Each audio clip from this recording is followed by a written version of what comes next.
Bom dia na paz do Senhor, amados irmãos, graças a Deus, estamos nesse dia 9 de fevereiro, domingo. Eu sugestiono que você guarde essa lição. Essa é uma lição, tem as grandes doutrinas da Bíblia, e nós estamos cada domingo estudando um aspecto dessas grandes doutrinas cristológicas, mas também paracritologia e teologia. Então, guarda essa lição, que é uma lição muito importante para você depois dar continuidade nos seus estudos. Essa lição, então, é a de número 6, e fala que o filho é igual com o pai, tem a mesma essência. E hoje, então, nós vamos abordar assuntos que surgiram a partir do século III, foram mais presentes, mas que apareceram já desde o início da igreja, interpretações equivocadas a respeito do Pai e do Filho e do Espírito Santo. Mas hoje nós vamos abordar alguns aspectos, então, desse assunto tão importante da Bíblia. E o nosso textuário está em Hebreus, capítulo 1, versículo 8, que diz: mas do Filho diz: ó Deus, o teu trono subsiste pelos séculos dos séculos, cetro de equidade é o cetro de seu reino. Então, a introdução do livro aos Hebreus, ela é muito bonita, porque ela vai fazendo uma série de declarações, e uma delas é essa declaração que o próprio Deus fala do seu Filho Jesus. Então, o termo teológico Filho de Deus é título. Sendo assim, a existência de Jesus é desde a eternidade junto do Pai. Então, Jesus subsiste eternamente com a mesma essência, a mesma natureza do Pai. São pessoas distintas, mas têm a mesma natureza. É a unidade plural, porque nós temos três pessoas num só Deus, ou seja, três pessoas eternamente subsistentes, distintas, uma só divindade. É isso que a Bíblia nos ensina. E eu disse em uma das outras aulas que existem duas premissas na Bíblia que nós temos que conciliar e acolher como ato de fé. A primeira é que só existe um Deus verdadeiro. É isso que a Bíblia fala, tanto no Antigo como no Novo Testamento. A Bíblia é clara, é monoteísmo. Monos, um, teísmo, divindade. Só existe um Deus verdadeiro. Então, se só existe um Deus verdadeiro, o resto é tudo falso. Qualquer divindade que você quiser apresentar é falsa, porque só existe um Deus verdadeiro. E a Bíblia fala que só existe um Deus verdadeiro. E a Bíblia fala que o Pai, o Filho e o Espírito Santo é Deus. Então, se só existe um Deus verdadeiro, e o Pai, o Filho e o Espírito Santo são três pessoas, então nós conciliamos isso como? Com o termo moderno, trindade. Não é moderno não, né? Mas o termo teológico, trindade. Ou seja, Pai, Filho e Espírito Santo, três pessoas, uma só divindade. Porque existem duas premissas. Só existe um Deus verdadeiro, e o Pai, o Filho e o Espírito Santo são três pessoas, e essas três pessoas a Bíblia chama de Deus. Então, um único Deus é eternamente subsistente em três pessoas, o Pai, o Filho e o Espírito Santo. E hoje a lição fala da igualdade do Senhor Jesus com o Pai, que a diferença do Pai e do Filho é que o Pai não se fez carne. Quem se fez carne foi o Filho. Essa é a diferença. O Pai não se encarnou, o Filho se fez carne. Tá? Então, hoje nós vamos trabalhar esse tema. A base, Evangelho de João, capítulo 10, versículos 30 ao 38. E eu quero convidar os irmãos presentes para que reverentemente se coloquem de pé, para que nós possamos ler atenciosamente a passagem de João, capítulo 10, a partir do versículo 30. Vamos ler e acolher essa palavra, que é a palavra do Senhor. Todos juntos vamos ler. Eu e o Pai somos um. Os judeus pegaram então outra vez em pedras para apedrejarem.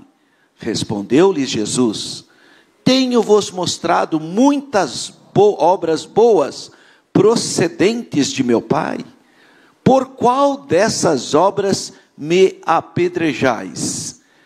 Os judeus responderam, dizendo-lhe: não te apedrejamos por alguma obra boa, mas pela blasfêmia, porque sendo tu homem, te fazes Deus a ti mesmo.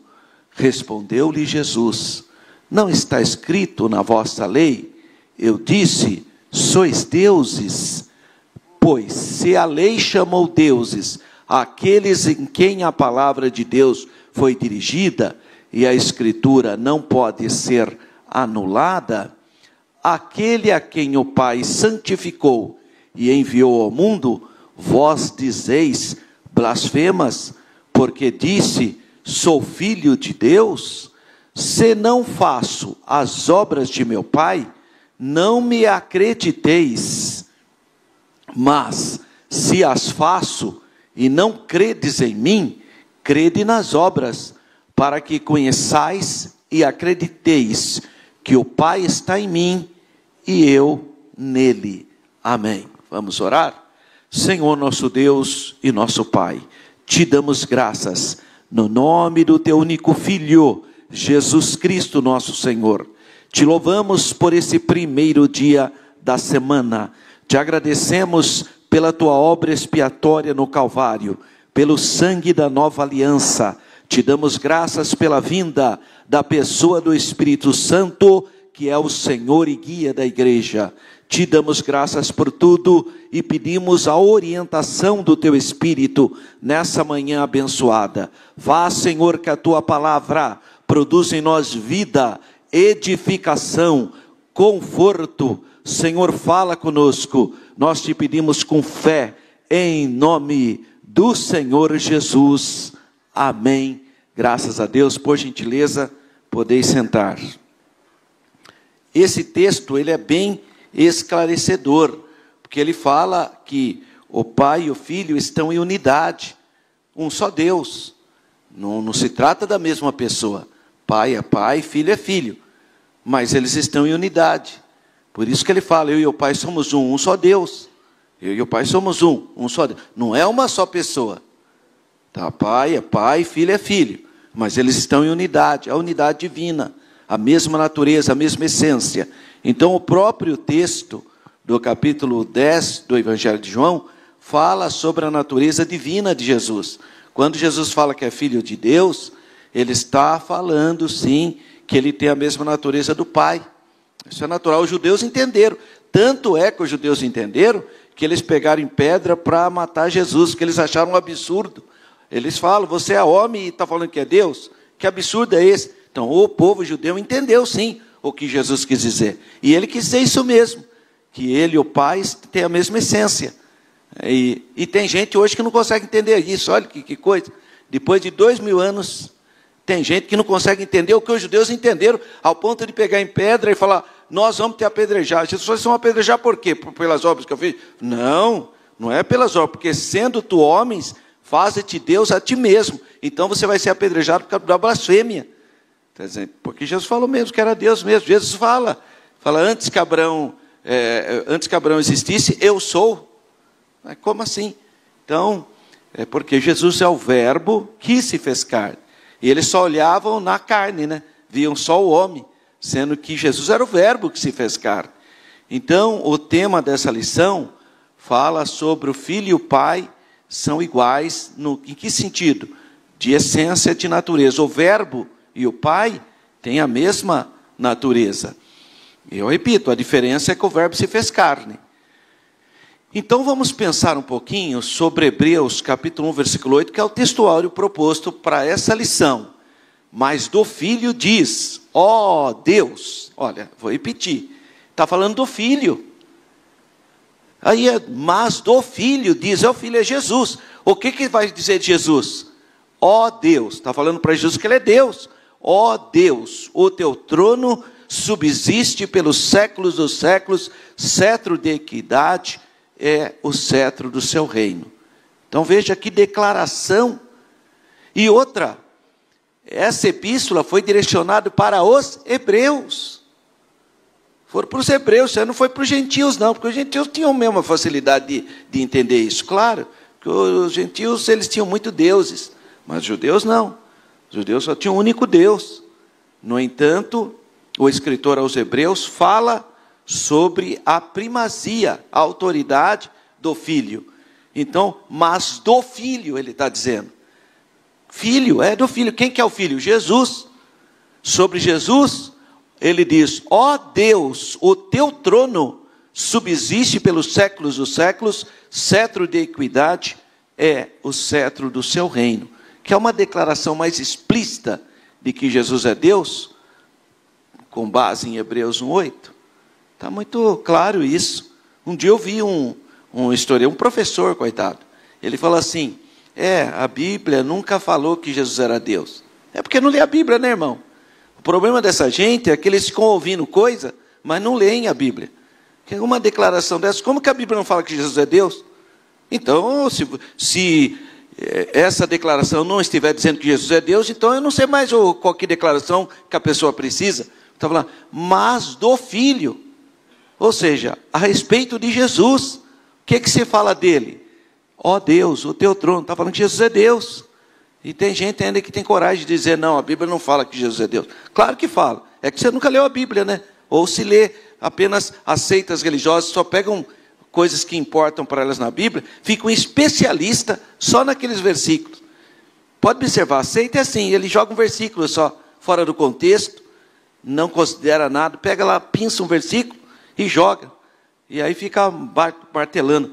Toda seita religiosa tem essa linha. Fica martelando uma única passagem. Pega um versículo lá, escolhe um versículo que ele acha que diz aquilo e fica batendo sempre, mas tem esse versículo. Eu lembro uma vez de uma pessoa que achava que Jesus era Deus com D minúsculo, e quando ele ia ler a Bíblia, João capítulo 1, eu pegava a minha Bíblia para ele e falava assim, lê aqui na minha Bíblia. João capítulo 1. No princípio era o verbo, e o verbo estava com Deus, e o verbo era Deus. Eu falei, agora lê. Ele, no princípio era o verbo, e o verbo era um Deus. Ele não conseguia nem ler o que estava escrito aqui. Ele já tinha passado por uma lavagem cerebral tão violenta, que ele não conseguia mais ler o normal. Ele, não, mas... Não, eu falo, para. E isso é o que está escrito na sua tradução do Novo Mundo. Agora leia no que diz a Bíblia aqui, ó. Está aqui, ó. No princípio era o verbo, e o verbo estava com Deus, e o verbo era Deus. Agora lê. Ele lia. No princípio era o verbo estava com Deus, e o verbo era um Deus. Não adiantava. A lavagem cerebral foi tão violenta que ele não conseguia mais falar. Falou, meu amigo, pelo amor de Deus.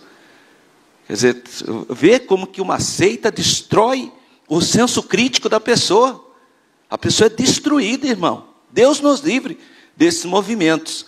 Mas a Bíblia fala claramente que o Senhor Jesus é Deus. Hebreus 1:8. Mas do Filho, ou seja, do Senhor Jesus, ele declara, ó Deus, o teu trono subsiste pelos séculos dos séculos, cetro de equidade é o cetro do teu reino. Nosso texto áureo, então, está inserido no primeiro capítulo da carta aos Hebreus. Então, no primeiro capítulo, ele é bonito a introdução, porque o escritor aos Hebreus, ele está escrevendo para os hebreus, obviamente, por isso chama carta aos Hebreus, ou epístola aos Hebreus. E ele inicia dizendo, havendo Deus antigamente falado, muitas vezes e de muitas maneiras, aos pais, pelos profetas, a nós, falou-nos nestes últimos dias, pelo Filho, a quem constituiu herdeiro de tudo, por quem fez também o mundo, o qual, sendo o resplendor da sua glória e a expressa imagem da sua pessoa, e sustentando todas as coisas pelas palavras do seu poder, havendo feito por si mesmo a purificação dos nossos pecados, assentou-se à destra da majestade nas alturas, feito tanto mais excelente do que os anjos, quando herdou mais excelente nome do que eles.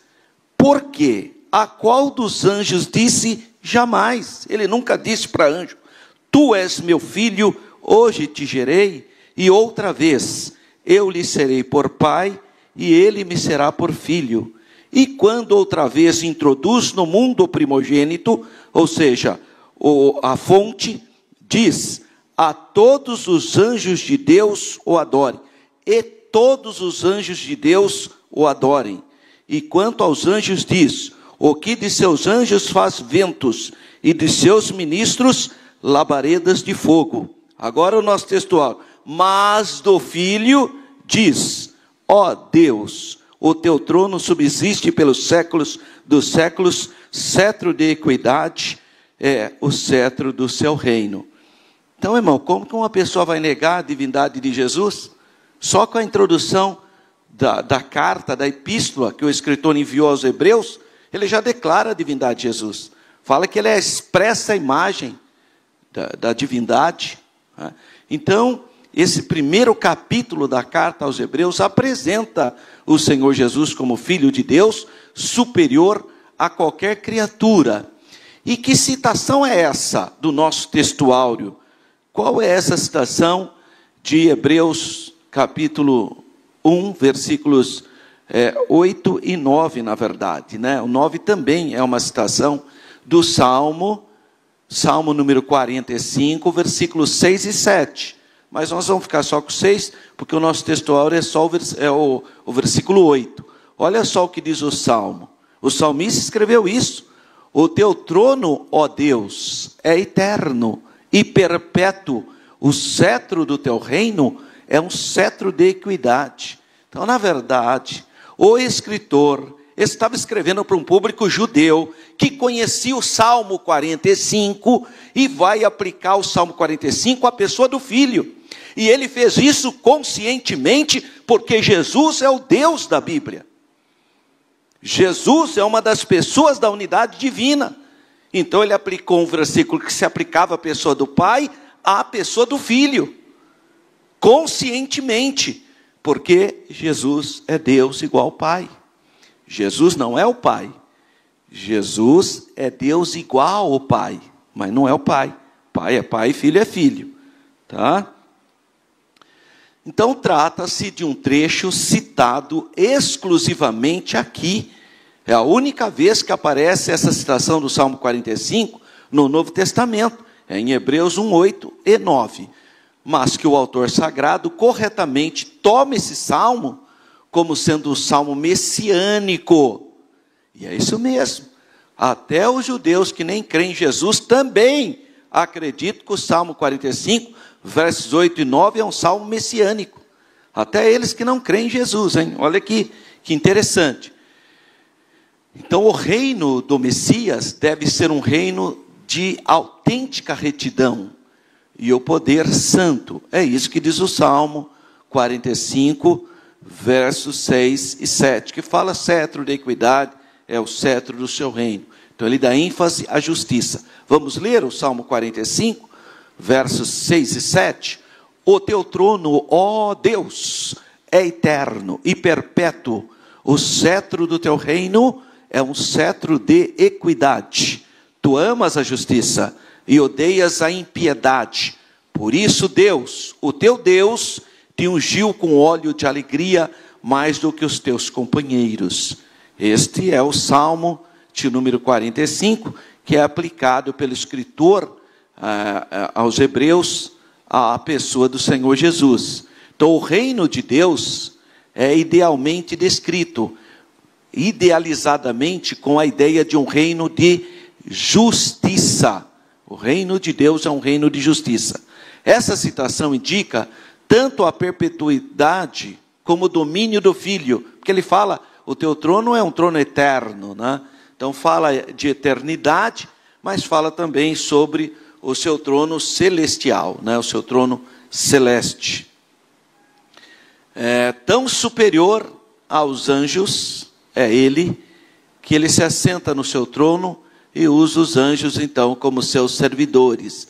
Está acima de qualquer anjo, de qualquer pessoa, de qualquer criatura. Agora, claro, né, irmãos, quando o verbo se fez carne, Então, por isso que a Bíblia fala, feito um pouco menor do que os anjos. Então, claro que é feito um pouco menor. Se Jesus era submisso até a Maria e a José, então, claro que como homem, né? Então, como homem, ele foi feito menor do que os anjos. Como homem, né? Então, essa foi a condição, o preço que o Senhor Jesus pagou para a nossa redenção. Então, vamos lá. O próximo, o início do nosso textuário fala, mas do Filho diz, o teu trono, ó Deus, o teu trono. Então, essa tradução interpreta o theos. Theos é a palavra Deus na língua grega, como vocativo, né? O teu trono, ó Deus, né? Isto é, o pai se dirige ao filho, chamando o filho de Deus. Olha que coisa. Então, é como se o pai estivesse dirigindo ao filho, e chamando ele de Deus. Então, a maioria dos intérpretes concordam com isso. Todo mundo que lê Romanos, aliás, Hebreus capítulo 1, todos que leem, assim, numa leitura natural, se você nunca tivesse lido sua Bíblia, você nunca leu esse texto, se você pegar o capítulo 1, você entende que o pai está chamando o filho de Deus. Você entende isso. Se você nunca foi numa escola teológica, nem foi nem veio nada no culto de ensino, nem participa da escola bíblica dominical, nada. Se você pegar a Bíblia, pode fazer essa experiência, pega qualquer pessoa, fala, lê esse texto aqui. O que você entende aqui? Isso aqui Deus está chamando Jesus de Deus. É isso que a pessoa entende. Quer dizer, qualquer intérprete. Não precisa ser formado em nada. É só ler ali que você já entende isso. O Filho é a palavra, é o Logos. E ele também é chamado de Deus em João. Então veja, o escritor aos Hebreus, que é um hebreu, e está escrevendo para um hebreu, chama Jesus de Deus. João, que é um judeu, mas que está escrevendo agora o seu, basicamente, último evangelho, para a grande comunidade gentílica, chama Jesus de Deus. João, capítulo 1, nós já estudamos isso. No princípio era o Verbo, e o Verbo estava com Deus, e o Verbo era Deus. Ele estava no princípio com Deus. Todas as coisas foram feitas por Ele, e sem Ele nada do que foi feito se fez. Então, João, capítulo 1, versículo 1 e 2. Agora o versículo 14. E o Verbo se fez carne e habitou entre nós, e vimos a sua glória, como a glória do unigênito do Pai, cheio de graça e de verdade. Então, o Filho é o Logos, e o Filho é chamado de Deus, não só pelo escritor aos Hebreus, por João também. E outras passagens, Paulo chama Jesus de grande Deus e Salvador. Então, o trecho, por exemplo, de Romanos, capítulo 9, versículo 5, parece ser uma outra instância do uso direto do termo Deus aplicado ao Filho, e isso é reiterado quando Paulo escreve a carta a Tito, capítulo 2, versículo 13. Olha o que diz Romanos 9, 5. Dos quais são os pais, e dos quais é Cristo, segundo a carne, o qual é sobre todos, Deus bendito eternamente. Amém. Olha o que Paulo está falando em Romanos. Isso vai ser um textual, inclusive, de uma das próximas lições. Ele fala dos quais são os pais. Ele está falando do povo de Israel, dos quais é Cristo, segundo a carne, o qual é sobre todos, Deus bendito eternamente. Amém. Agora, Tito, Paulo escrevendo a Tito, capítulo 2, versículo 13, aguardando a bem-aventurada esperança e o aparecimento da glória do grande Deus e nosso Senhor Jesus Cristo. E depois a pessoa fala que a Bíblia não chama Jesus de Deus. Então não lê a Bíblia, não é possível. São pessoas que não leem a Bíblia Sagrada. Porque a Bíblia chama assim. O trecho de Colossenses, por exemplo, capítulo 2, versículo 9, o Filho não é chamado de Deus enfaticamente, mas é chamado de divino. Olha só, Colossenses 2, 9.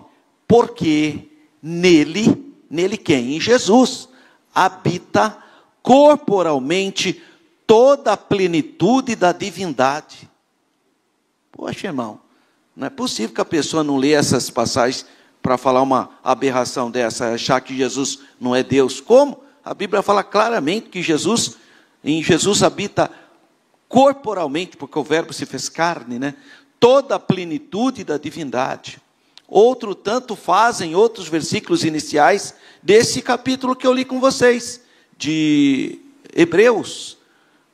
Sobretudo o terceiro versículo do capítulo 1 do escritor aos Hebreus, ele diz assim: o qual, sendo o resplendor da sua glória e a expressa imagem da sua pessoa, e sustentando todas as coisas pelas palavras do seu poder, havendo feito por si mesmo a purificação dos nossos pecados, assentou-se à destra da majestade das alturas. É isso mesmo que vai estar escrito lá, ó. Olha lá, Hebreus capítulo 1, versículo 3, vamos ler até o 6. Então, o 3 termina, assentou-se à destra de Deus ou à majestade das alturas. Versículo 4, feito tanto mais excelente do que os anjos, quando herdou mais excelente nome do que eles. Versículo 5, porque o qual dos anjos disse jamais, ele nunca disse isso para anjo nenhum, tu és meu filho, hoje te gerei, e outra vez, eu lhe serei por pai, e ele me será por filho. E outra vez, quando introduz no mundo o primogênito, quando o verbo se faz carne, que todos os anjos de Deus o adorem. Irmão, não pode adorar alguém se não for Deus. E aqui ele está dizendo que todos, em outras palavras, quando Jesus nasceu, que está lá, que a gente comemora o Natal, lembra, eu sempre uso esse termo, os anjos se alegraram. Tem gente que fica triste com o Natal, né? Mas os anjos se alegraram. Eles cantaram, glória a Deus na tua. E agora o escritor está dizendo que quando o primogênito, a palavra primogênito do grego é protótokos. A palavra grega protótokos significa primogênito. Só que a palavra protótokos pode significar primeiro de uma série ou aquele que tem a preeminência. Por exemplo, na própria carta aos Hebreus, a palavra primogênito é usada para a igreja. Falar a universal assembleia dos santos, a igreja dos primogênitos. Bom, vou fazer uma pergunta para você. Quem aqui é primogênito? Levanta a mão, só primogênito. Então a igreja só é formada de vocês. Eu mesmo estou fora, eu não sou primogênito. Então não é primeiro de uma série. A palavra primogênito aqui significa todos que têm a preeminência. Todos que receberam a bênção da primogenitura. Em que sentido? De ter a preeminência, não de ser o primeiro de uma série. Embora a palavra primogênito também significa o primeiro gerado, também significa. Mas nesse caso, ele não está se referindo como primeiro gerado, ele está se referindo como aquele que tem a autoridade, aquele que tem a preeminência, o principal, como a igreja dos primogênitos, significa a igreja dos que têm a preeminência, não dos que foram criados em primeiro, ou tiveram, ou foram o primeiro de uma série, não é isso. Então a palavra protótokos, ela aparece, inclusive em Colossenses. Colossenses fala também, ele é o primogênito da criação de Deus. E o que significa isso? Depois ele fala, o próprio escritor continua falando, por isso tem a preeminência sobre todas as criaturas. Aí ele explica o significado do primogênito, aquele que tem a preeminência ou autoridade. Então ele fez, ao introduzir, outra vez, quando introduz o nome no mundo, quando introduz no mundo aquele que tem a preeminência, que todos os anjos de Deus o adorem. Porque você só pode adorar Deus, irmão. Você não pode adorar homem. Todas as vezes que for adorar homem, a Bíblia diz que a pessoa fala, não, você não pode mesmo. Até o anjo não pode adorar anjo. Se a pessoa for adorar o anjo verdadeiro, né? Ele vai falar, não, não aceito. Só se for esses anjos que não é anjo, coisa nenhuma, aí é demônio, né? Mas o anjo mesmo fala, não, adora a Deus. Eu não aceito adoração. Então, que todos os anjos de Deus o adorem. Se todos os anjos de Deus têm que adorar, porque ele é Deus. Senão ele nunca aceitaria adoração. Nada haveria de estranho, porque Cristo foi chamado Deus. Não há estranhamento na Bíblia. Não sei por que criaram essa ideia de que não pode, de que Jesus não é Deus. Porque essa interpretação, ela desfruta do apoio de quase todos os intérpretes antigos, inclusive de judeus e cristãos. Todos sabem que esse texto do Salmo 45 se refere ao Messias. Eles explicam o Salmo citado, e aqueles que explicavam sua citação nessa epístola aos Hebreus. Então, qual é o público da epístola aos Hebreus? Hebreus. E eles conheciam o Salmo 45. E o Salmo 45 chama o Messias de Deus. E eles acolhiam isso, porque a Bíblia diz isso. Talvez não entendessem plenamente, mas acolhiam. Claro que o rei de Israel, no uso original, é chamado também de divino. Em que aspecto? Por ele representar Deus. Então, por ser o representante de Deus, ele às vezes era visto com essa autoridade espiritual. Essa seria a ideia. Mas Cristo, nessa epístola aos Hebreus, é chamado literalmente de Deus, porque é o Filho divino de Deus que governa juntamente com o Pai. Então, diferentemente dos reis de Israel, que eram chamados de deuses no sentido de representantes de Deus, ou também os juízes e líderes de Israel, foram chamados de Elohim, no sentido de representantes de Deus. Agora, o caso de Jesus é diferente, porque ele literalmente é da mesma natureza do Pai.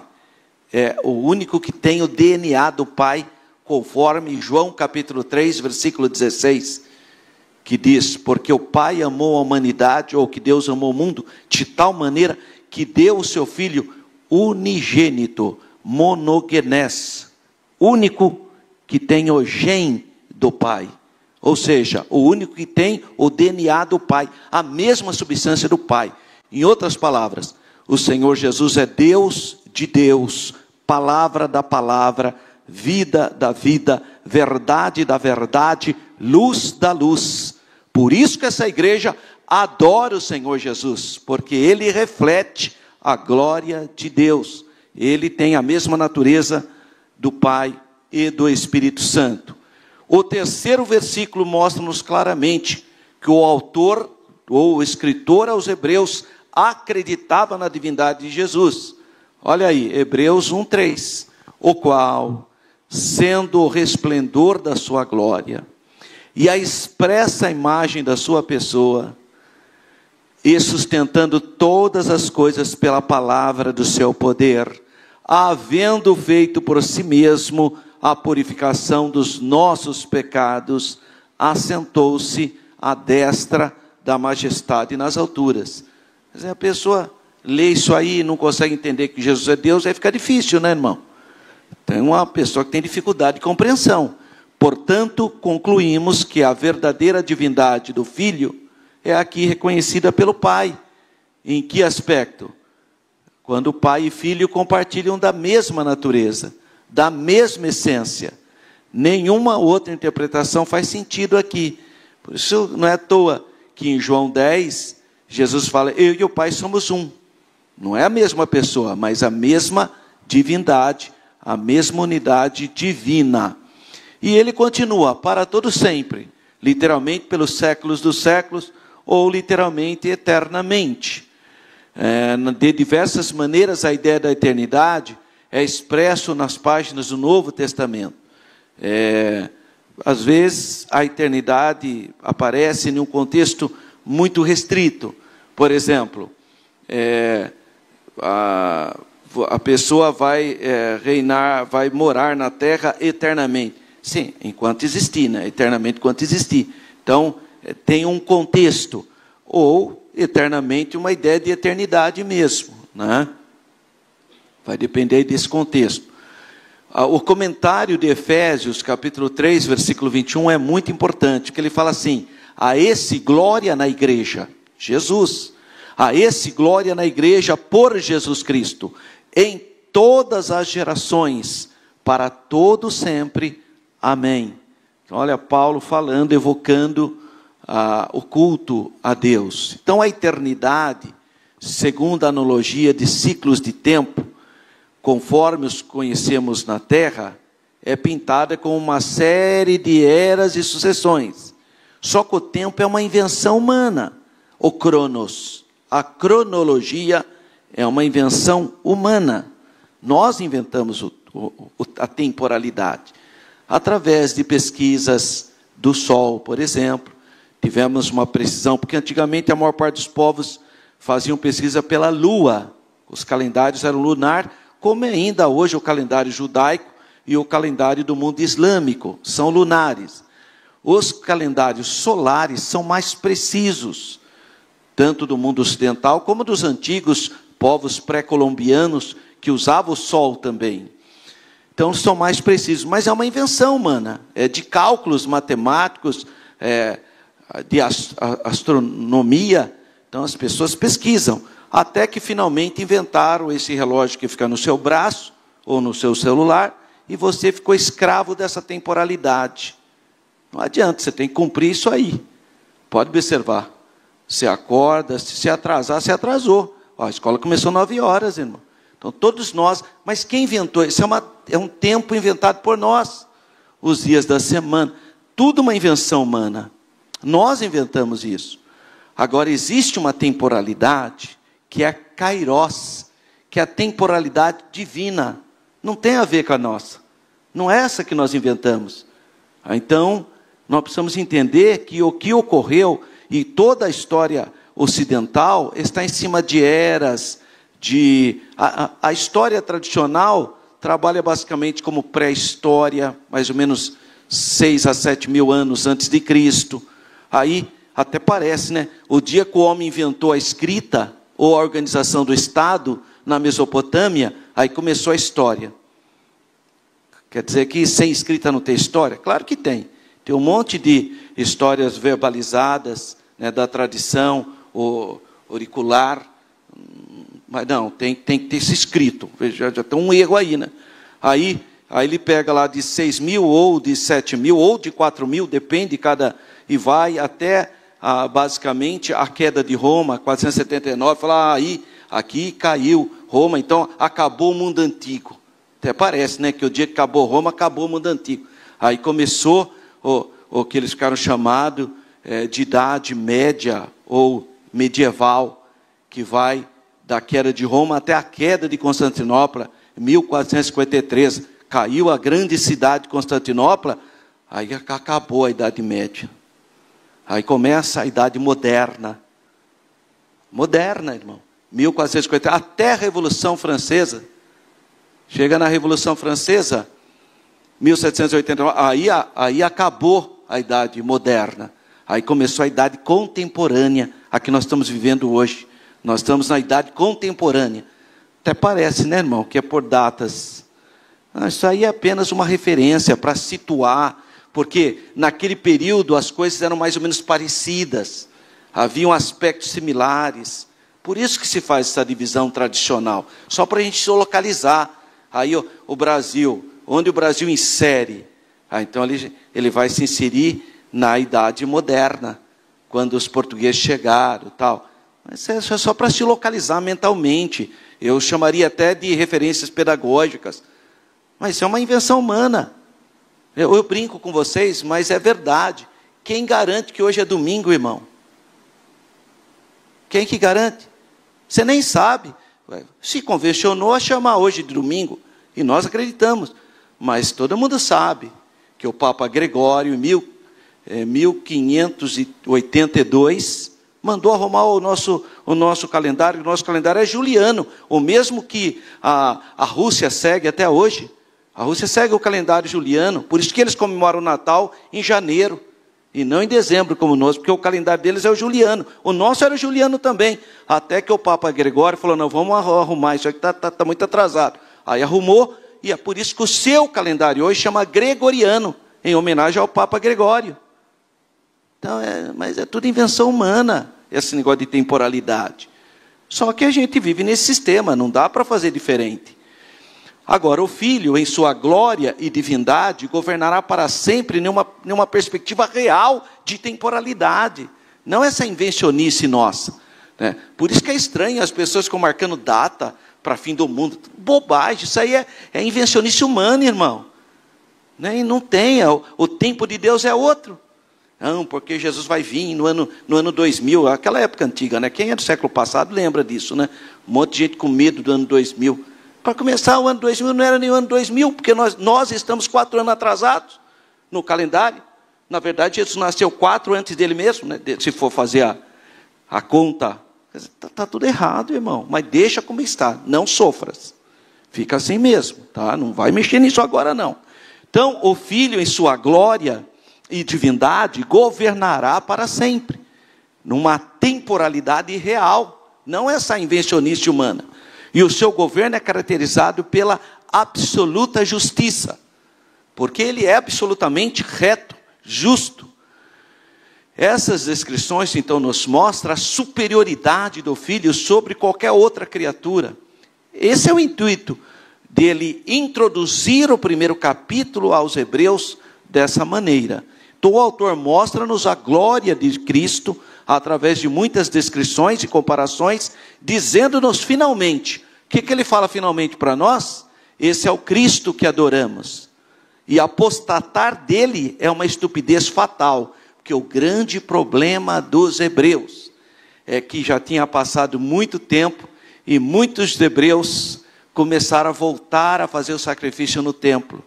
Crentes, pessoa que tinha aceitado a Jesus, tinha entendido o Evangelho, mas o tempo foi passando, foi esfriando, daqui a pouco estava indo lá em Jerusalém com o carneirinho nas costas para fazer sacrifício no templo. Então ele falou, não, vocês estão perdendo tempo, não faça isso. Então a epístola aos Hebreus é para ajudar aqueles irmãos hebreus, judeus, a permanecerem firmes na fé. Por isso que ele fala, esse é o Cristo que adoramos. Apostatar dele, ou seja, abandonar e voltar às práticas antigas, é uma estupidez fatal. E ele fala, ai daqueles que pisaram no sangue de Cristo. É em Hebreus que ele diz isso. Ele está exortando os hebreus a não cometerem esse erro. Então esse é um dos temas fundamentais da epístola aos Hebreus, bem como uma das teses sobre o qual ele se alicerça. A primeira severa advertência surge imediatamente após o fim da descrição sobre a superioridade de Cristo e dos anjos. E isso está escrito em Hebreus capítulo 2, versículos 1 e seguintes. Olha só o que ele diz. Depois que ele fala da grandeza de Cristo, portanto, convém nos atentar com mais diligência para as coisas que já temos ouvido, para que em tempo algum nos desviemos delas. Porque se a palavra falada pelos anjos permanece firme, e toda transgressão e desobediência recebeu a justa retribuição, como escaparemos nós, se não atentarmos para uma tão grande salvação, o qual, começando a ser anunciada pelo Senhor, foi-nos depois confirmada pelos que a ouviram. Então, olha aí, capítulo 2 de Hebreus. Depois que ele faz aquela abertura, declarando que Jesus é o Filho de Deus, que Jesus é Deus, que Jesus é a expressa imagem de Deus, aí ele faz a advertência, cuidado, tá? Cuidado para você não perder essa grande bênção. Então o poder do Filho é real, divino, sempre eterno. Ele deve ser nosso Rei e Senhor, ou ele nunca poderá ser o nosso Salvador. Se Jesus não tiver a natureza também do Pai, ele não conseguiria fazer a redenção. E aí ele fala de cetro, do grego rhabdos, que indica exatamente esse objeto que o rei carrega, na insígnia do governo, posto em seus ombros, ou poder na coroa, ou na autoridade, é o cetro, né? Como fosse um cajado. Esse cetro é usado por Cristo em retidão absoluta. O governo de Cristo não é indiferente, mas é um governo abençoador, beneficente. Deve ser aceito por nós, porque é um governo justo. O seu reino milenar, conforme Apocalipse capítulo 20. Talvez esteja em foco aqui, ele esteja pensando no reino de Apocalipse 20. Mas o seu senhorio universal está particularmente em foco. Independentemente do reino já estar materializado, né, que é uma coisa espiritual, mas também haverá o reino material de Cristo, conforme Apocalipse capítulo 20. Muito bem, De novo, então, nós temos o aspecto da doutrina da relação do Pai e do Filho, que é a doutrina da Trindade. As três pessoas, e essas três pessoas estão em unidade divina. A ideia de filho, o conceito de filho no pensamento judaico, implica igualdade com o Pai. Tem jeito, não tem essa ideia de que é filho, mas não é igual. Se é filho, é a mesma natureza. Não tem jeito. Mas Jesus falou que o Pai é maior do que ele. Mas eu também falo que o meu Pai é maior do que eu. Eu falo aqui para vocês, professor Alberto, acredito que o meu pai, o irmão Lazinho, que está lá em Jundiaí assistindo a nossa aula, eu acredito que o meu pai é maior do que eu. Eu acredito. E nem por isso eu deixei de ser humano. Porque isso não tem a ver com natureza, tem a ver com função. Não é natureza. Então, quando Jesus fala, o Pai é maior do que eu, não significa que o Pai e o Filho têm natureza diferente. Não, é a mesma natureza. Agora, um tem uma função, o outro tem uma outra função. O Pai não se fez carne. O Pai criou um plano de redenção, porque Deus amou o mundo de tal maneira, ou seja, de uma maneira sui generis, especial. Então, o Pai criou um plano de redenção. Mas quem vai ser o executor desse plano? O Filho. O Verbo se fez carne, morreu na cruz do Calvário para a nossa justificação, aliás, para a nossa redenção, e ressuscitou para a nossa justificação. E quem que nos ensina essa verdade? Quem revela essa verdade? A pessoa do Espírito Santo. Então o Pai fez o plano, o Filho executou, mas quem convence a gente dessa verdade é o Espírito Santo. Porque se a pessoa não for convencida pelo Espírito Santo, ela não aceita o grande amor de Deus. Então Pai, Filho e Espírito Santo são três pessoas, uma única divindade, essencial para a nossa salvação. Porque o Pai te amou e fez o plano. O Filho executou o plano e derramou o sangue dele para redimir você. E o Espírito Santo te convenceu dessa verdade. Então Pai, Filho e Espírito Santo opera no plano da redenção ou da salvação. Então o conceito judaico de filho é que o filho só pode ser da mesma natureza do pai. Não tenha, ou seja, se é um filhote de ovelha, só pode ser ovelha, irmão. Tem jeito, irmão, você vê, né? Nasceu aqui, um filhote de uma ovelha, só que é um porco. Isso não existe, né, irmão? Não tem jeito, é geneticamente impossível. Então, filho, por que se usa toda a expressão filho de Deus? Ou filho do homem? É para ver as duas naturezas. É o filho do homem, mas é filho de Deus. Senão não precisava usar esse termo, né? Não precisava, se fosse apenas uma coisa sem nexo, para que usar? Só para dar confusão na cabeça das pessoas? Então, uma das ideias de filho na Bíblia é a identidade de natureza. Isso pode ser visto no paralelismo poético do salmista. Salmo 8, verso 4. Que é o homem mortal para que te lembres dele? Eu, filho do homem, para que o visites? Esse paralelismo é sinonímico, em que o poeta diz algo e em seguida repete o pensamento em outras palavras. A ideia de homem mortal é repetida em filho do homem. Outro exemplo encontramos nas próprias palavras do Senhor Jesus. Assim, vós mesmos testificais que sois filhos dos que mataram os profetas. Vocês são descendentes daquelas pessoas. Por quê? Porque filho de homem é filho de homem. Filho de Deus é filho de Deus. Isso porque os escribas e fariseus consideravam os matadores do profeta como seus pais. Os fariseus falavam, você vê, os nossos pais foram rebeldes, eles mataram os profetas, mas eles eram muito melhores que os pais dele. Então eles estavam, aí Jesus falou, vocês são descendentes deles. Vocês estão falando, vocês têm a mesma descendência. Então eles mataram, mas vocês são descendentes deles. Então, em outras palavras, você tem a mesma natureza que eles. 1.2, significado teológico. Indica igualdade de natureza. Ou seja, filho de Deus significa que Jesus tem a mesma natureza do Pai, ou a mesma substância ou essência. É o que acontece com Jesus. Ele é chamado Filho de Deus no Novo Testamento, porque ele é Deus e veio de Deus. O que Jesus disse sobre isso? João, capítulo 8, versículo 42. Eu saí e vim de Deus. João 16, 28. Saí do Pai e vim ao mundo. Outra vez deixo o mundo e volto ou vou para o Pai. Quando Jesus declarou em João capítulo 5, versículo 17, meu Pai trabalha até agora e eu trabalho também. Estava declarando que ele é igual a Deus Pai. Isso é um versículo interessante, porque tem gente que acha que Deus ficou muito cansado depois de 6 dias de trabalho e descansou no 7º. Não, você vê, né? Você vê Deus trabalhando. Irmão, Deus só falou, haja, e se cansou e no 7º dia ficou deitadão. Irmão, isso aí é só para nós. Isso é uma tentativa de ensinar o homem que o homem é que precisa descansar. Porque Deus não se cansa. Não se cansa o santo de Israel. Então o sábado foi feito para o homem, porque o homem precisa ter um dia de descanso. Você, irmão, precisa de um dia de lazer. Você precisa. Tá? Isso faz parte da nossa natureza. Uma sociedade que não pensa assim vai matar os seus cidadãos de exaustão. Então Deus fez isso por causa de nós. Então o sábado foi feito para nós. Não é nós que fomos feitos para o sábado.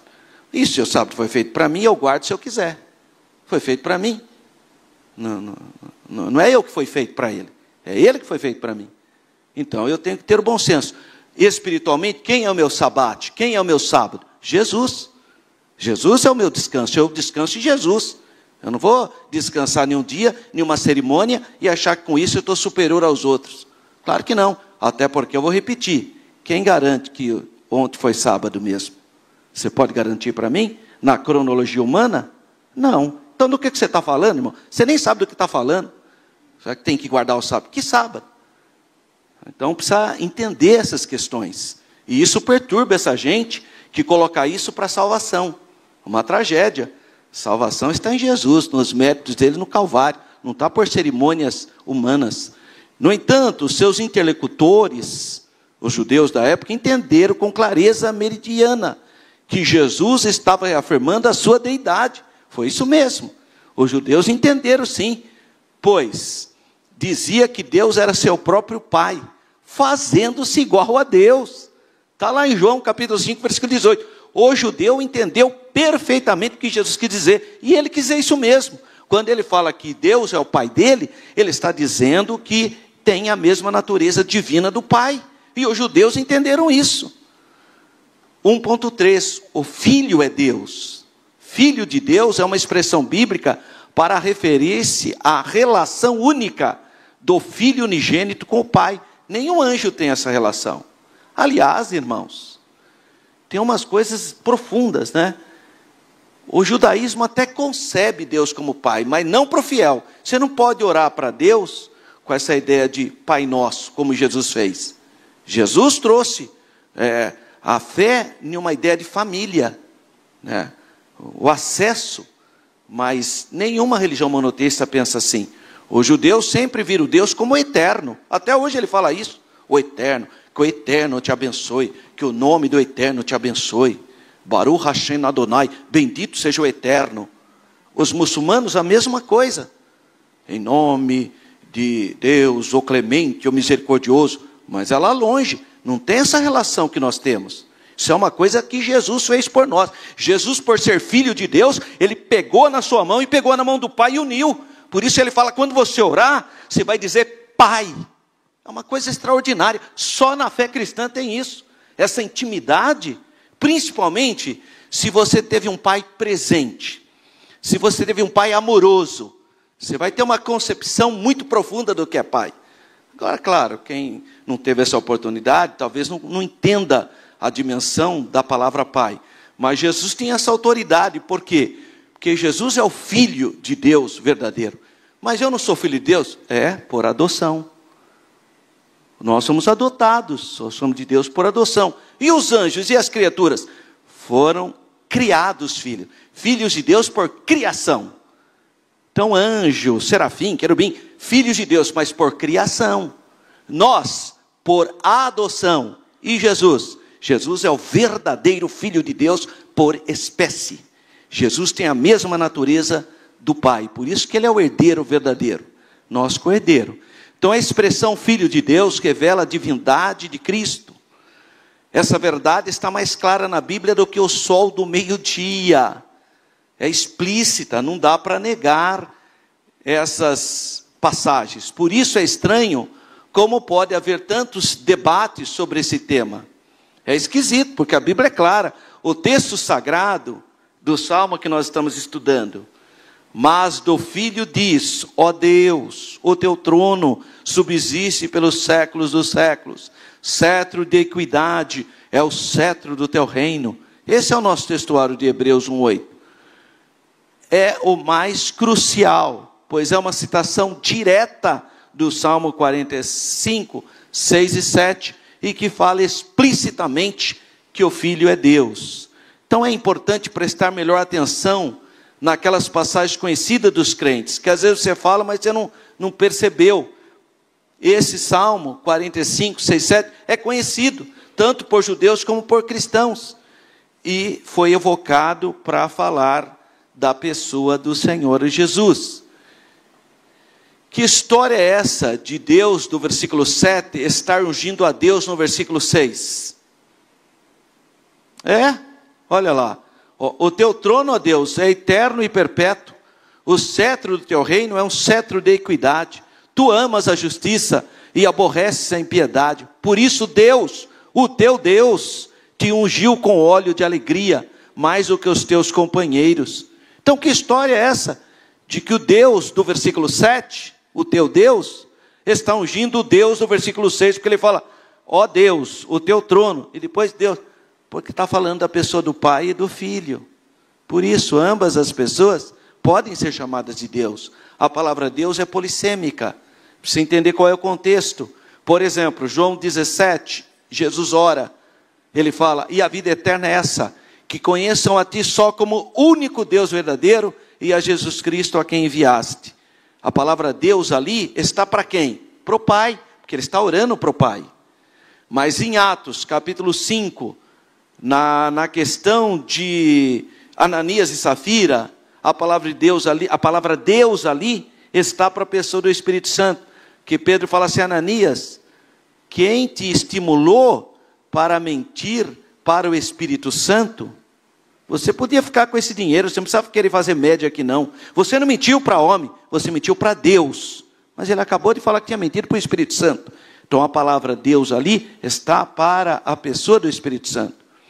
Se você pegar o João, capítulo 1, por exemplo, o mesmo João que escreveu o capítulo 17, chamou o Pai de único Deus verdadeiro, na primeira epístola dele, no capítulo 5, versículo 20, ele fala, e sabemos que o Filho de Deus é vindo e nos deu entendimento para conhecermos o que é verdadeiro, e no que é verdadeiro estamos, isto é, em seu Filho Jesus Cristo. Este é o verdadeiro Deus e a vida eterna. É o mesmo João que fala que o Pai é o Deus verdadeiro, agora está falando que Jesus é o Deus verdadeiro. Que a palavra Deus é polissêmica, você tem que entender quando ela se refere ao Pai, quando ela se refere ao Filho, quando ela se refere ao Espírito Santo, e quando ela se refere às três pessoas. Porque é possível que apareça também em momentos que pode estar se referindo às três pessoas. Tá? Então, por isso que ele usa a palavra Deus ali nos dois versículos, no 6 e no 7. Isso intriga quem? Os rabinos. Desde a antiguidade eles ficavam pensando, mas por que Deus está ungindo a Deus? Eles tinham dificuldade de entender, porque até então não tinha explicitamente revelado no Novo Testamento o Pai, o Filho e o Espírito Santo. Mas a epístola aos Hebreus traz a explicação e revela que Deus nessa passagem é uma referência à pessoa do Senhor Jesus. A explicação está em Hebreus 1:8. Trata-se do relacionamento entre o Pai e o Filho, e que a unidade de Deus é composta, plural, três pessoas, uma só divindade, unidade composta. Casamento, duas pessoas, um só corpo, unidade composta. Salmo 133, ó, quão bom e quão suave que os irmãos sejam um, mas são irmãos, são vários, unidade composta. Essa unidade composta, que é difícil de pessoas entenderem na nossa língua, porque na língua portuguesa, ou é singular ou é plural, não tem singular composto, mas a Bíblia tem, tá? Tem, essa é uma característica da palavra errad, que é a palavra um, mas não é um absoluto, um composto.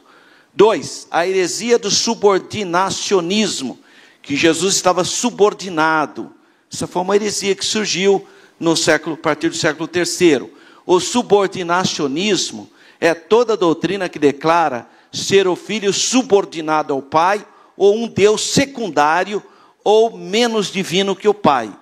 Toda doutrina que fala que o pai é o Deusão Todo-Poderoso, ou Jeovazão, e Jesus é apenas um mestre de arquiteto, isso aí é subordinacionismo, doutrina falsa, que Jesus é igual ao pai, não tem essa aí não.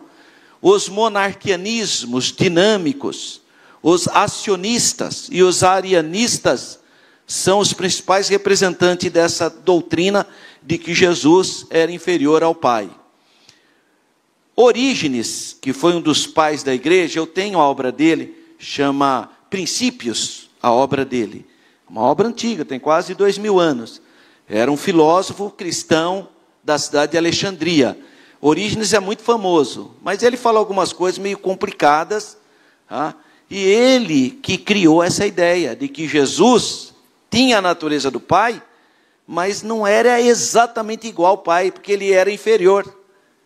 Foi ele que ao mesmo tempo que admitia que Jesus era Deus, mas não era igual ao pai. Então fica difícil, né? Então, é ou não é? É igual àquela história que eu contei para vocês, de uma senhora que chegou para mim e falou que Jeová não sabia que Adão e Eva iriam pecar. Falei, então Jeová não sabia? Ela falou, não, o meu Jeová não sabia. Então é o seu Jeová, porque o da Bíblia sabia. Aí li para ela, o cordeiro que foi morto antes da fundação do mundo. Aí ela guardou as coisinhas dela e foi embora. Não quis nem discutir mais nada.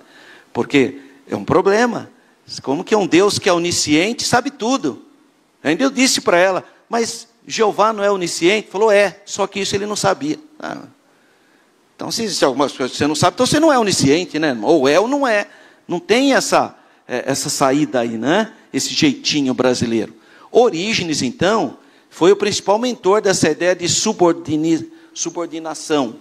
Há, na vastíssima e complexa produção literária de Orígenes, ideias de acordo, a favor, mas também contra a ortodoxia da igreja, como também ideias neoplatônicas, porque ele gostava muito de evocar os filósofos gregos, ideias obscuras. Ele crê na transmigração da alma, uma coisa estranha na Bíblia, mas presente na cultura grega.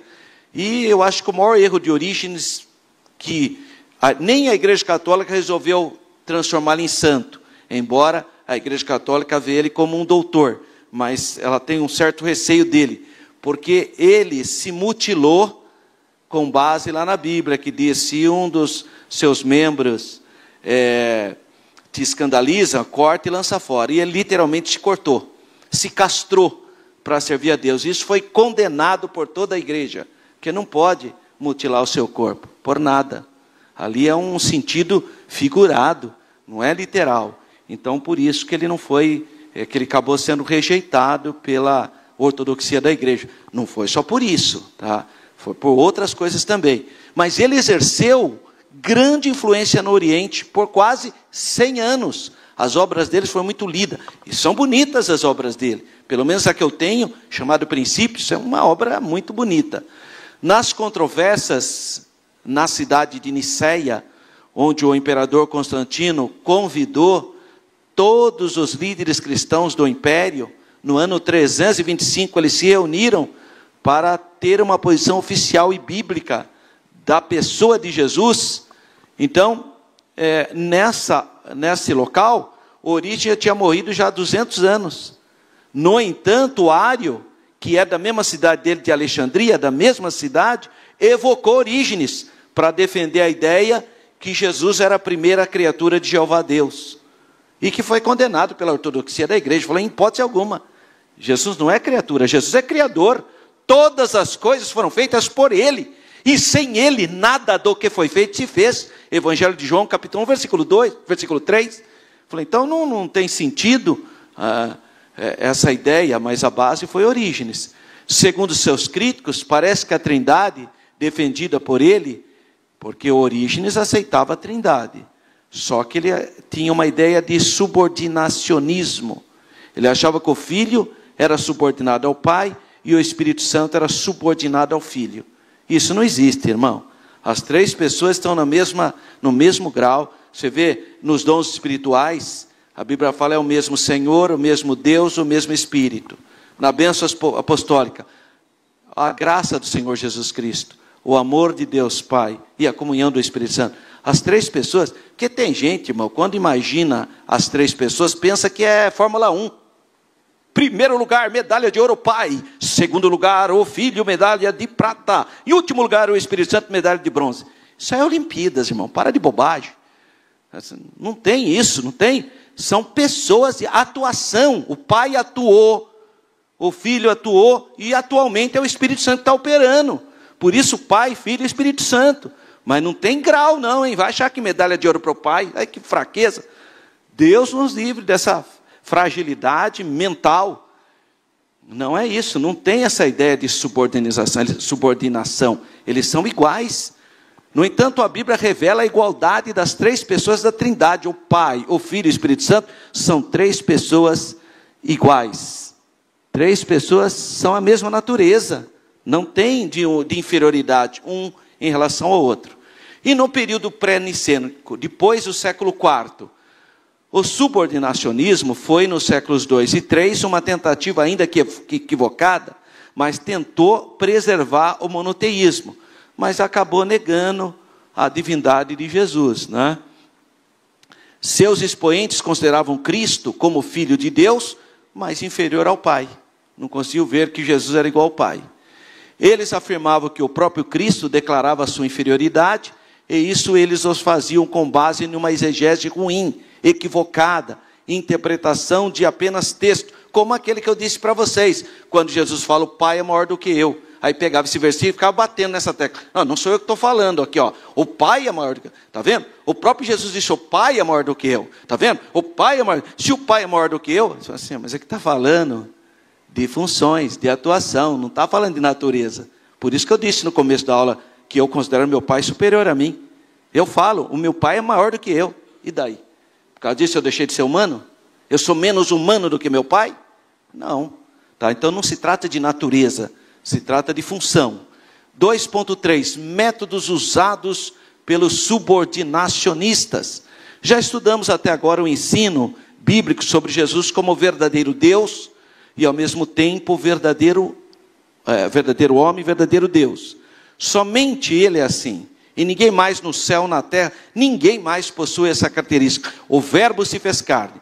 Verbo, Deus, carne, homem. Só Jesus. No entanto, os subordinacionistas pensam da Bíblia, aqui e ali, alguns versículos do Novo Testamento, normalmente versículos que apresentam a natureza humana de Jesus, para tentar contrapor ao Pai. E às vezes é apenas uma questão de natureza humana. Eu vou dar um exemplo muito interessante. A Bíblia diz assim, em 1 Coríntios, capítulo 11, que o marido é a cabeça da mulher,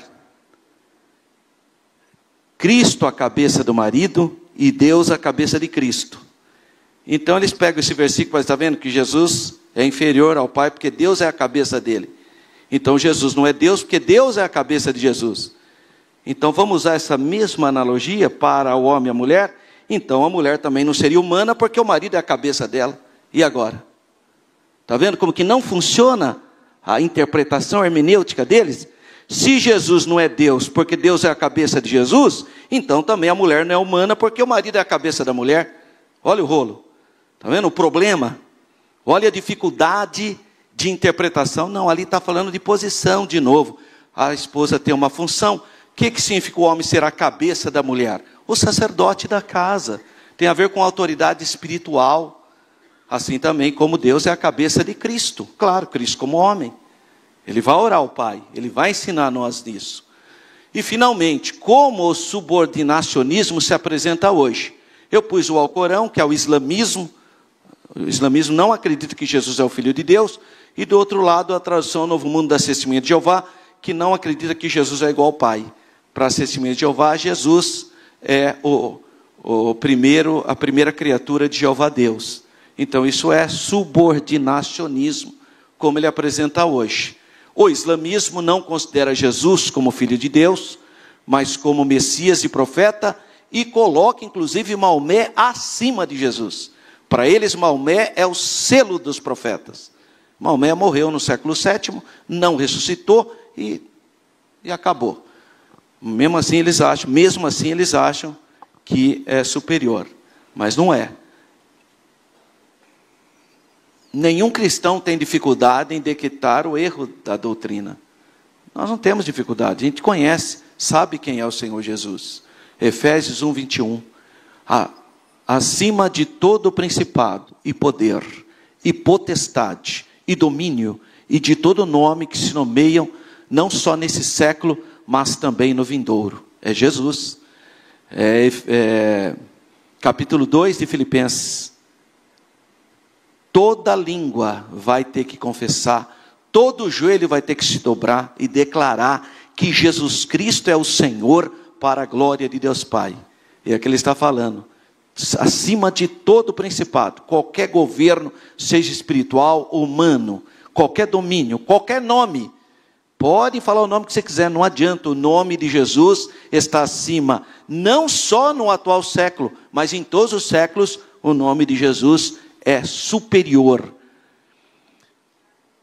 E Filipenses 2,8, que eu já falei, e achado na forma de homem, humilhou-se a si mesmo, sendo obediente até a morte, e morte de cruz. Por isso também Deus o exaltou soberanamente, e lhe deu um nome que é sobre todo nome, para que ao nome de Jesus se dobre todo o joelho dos que estão nos céus, na terra e debaixo da terra, e toda língua confesse que Jesus Cristo é o Senhor, para a glória de Deus Pai.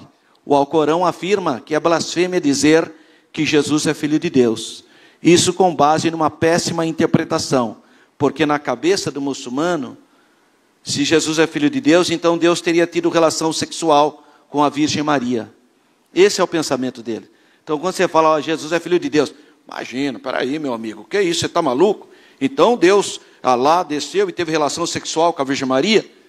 Não, irmão, mas não foi nada disso. Quem crê nisso são os mormons. Os mormons creem nisso. Os mormons acreditam que Elohim desceu e teve relação sexual com a Virgem Maria e nasceu Jesus.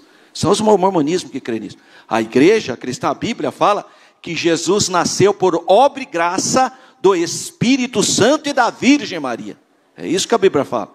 Mas eles falam isso para você. Se você falar para o muçulmano, Jesus é o filho de Deus, ele fala, não, você acha que Deus vai descer e vai ter... Não, você está falando de uma coisa carnal, né? Porque na cabeça dele só se gesta com relação sexual, né? Essa é a fraqueza deles. O mais grave é que seus líderes afirmam que os cristãos pregam esse absurdo.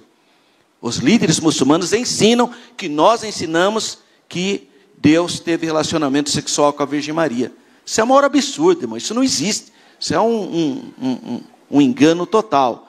Mas Judas, no versículo 10, ele diz, esses, porém, dizem mal do que não sabem, e naquilo que naturalmente conhecem, como animais irracionais se corrompem. Essa é a resposta do apóstolo Judas a essa gente. Lamentamos dizer que até mesmo Satanás e os seus demônios reconhecem que Jesus é filho de Deus. Olha que coisa.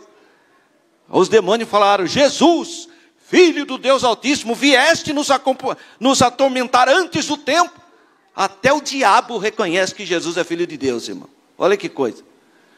A expressão Filho de Deus no Novo Testamento significa sua origem, sua essência, sua identidade. Não segue o mesmo padrão de reprodução humana, obviamente. Jesus foi concebido pelo Espírito Santo e pela Virgem Maria. 3.2, o movimento das testemunhas de Jeová.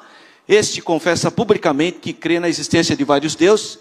É lógico, porque se Jeová é o Deusão verdadeiro, único, etc., e Jesus é um Deus com D minúsculo, então são dois deuses. Um Deus com D maiúsculo e um Deus com D minúsculo. Isso é politeísmo. É a crença em duas divindades. A Bíblia condena isso, irmão. A fé cristã não admite a existência de outros deuses. Toda divindade que aparece com D minúsculo é falsa. É falsa, irmão. Porque só tem um Deus verdadeiro. A verdade é que a Bíblia faz menção de falsos deuses com D minúsculo, claro. Se são falsos, não pode ser Deus. Gálatas 4:8. Mas quando não conhecesseis a Deus, servíeis aos que por natureza são deuses com D minúsculo. Declara o apóstolo Paulo em sua primeira carta aos Coríntios, capítulo 8, versículo 6. Todavia para nós há um só Deus, o Pai, de quem é tudo e para quem nós vivemos, e um só Senhor, Jesus Cristo, pelo qual são todas as coisas e nós por eles. Eis uma boa pergunta que incomoda as testemunhas de Jeová. Jesus Cristo é uma divindade falsa ou verdadeira? Essa é a pergunta que deve fazer para essa gente. Se a resposta for positiva, eles são obrigados a reconhecer a divindade de Jesus e crer na Trindade. Mas se a resposta for negativa, eles estão admitindo então que são seguidores de um falso Deus. Olha o problema. E para nós fecharmos então, o termo filho em relação a Jesus tem sido assunto de debates teológicos desde o início da igreja. Se avolumou a partir do século II, o grande ênfase foi do século III e IV, e depois acabou parando, né?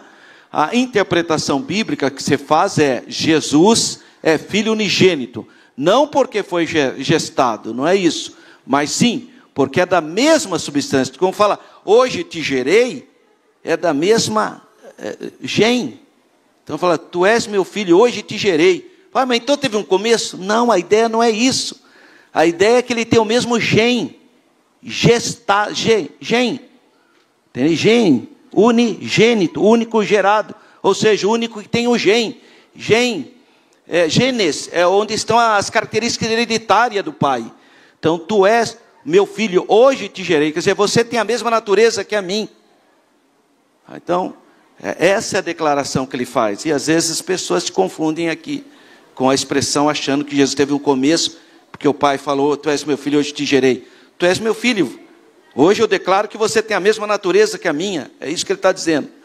Bom, nós vamos fazer uma viagem, se Deus permitir, em novembro de 2025, para a Terra Santa, para Israel. Se você tiver recursos, tiver condições, tira uma foto aí, está aí o telefone, entre em contato para você ir com o nosso grupo, se Deus permitir, em novembro de 2025. A próxima lição é fantástica, você não pode perder. As naturezas humana e divina do Senhor Jesus. Ou seja, as duas naturezas do Senhor Jesus. Venha participar para você continuar crescendo na graça e no conhecimento de nosso Senhor e Salvador Jesus Cristo. Que Deus abençoe os irmãos. Tenham todos uma semana abençoadíssima. Amém.